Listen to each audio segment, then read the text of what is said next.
দোলের দিনকে সন্ধেবেলা আমরা চলে গেছিলাম আমাদের মামার বাড়িরই বিখ্যাত মন্দির ইস্কন মন্দিরে।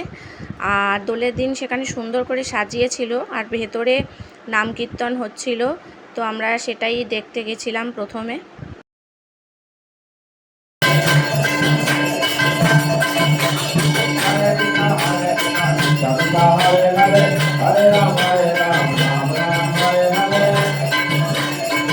আর মন্দির থেকে বেরিয়ে সোজা চলে এলাম মেলায়। মেলায় এত ভিড় ছিল যে কি বলবো, আর প্রচুর দোকান।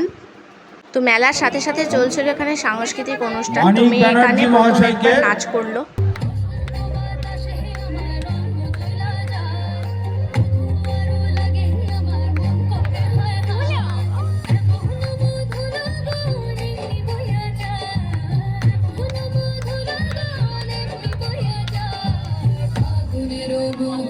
তারপর আরো ছোট বাচ্চারা কিছু নাচ করলো।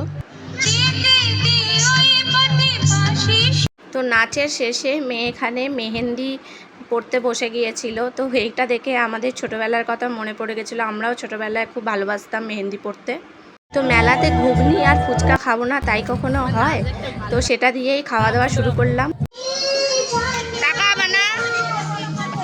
তো মেলা এখানে বেলুন ফাটানোর একটা স্টল বসেছিল, তোর বাবা সেখানে চলে এসেছিল মেয়ের আবদারেই বেলুন ফাটাতে মেয়েকে নিয়ে।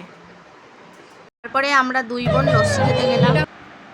এই যে রূপসী খেতে গেছে।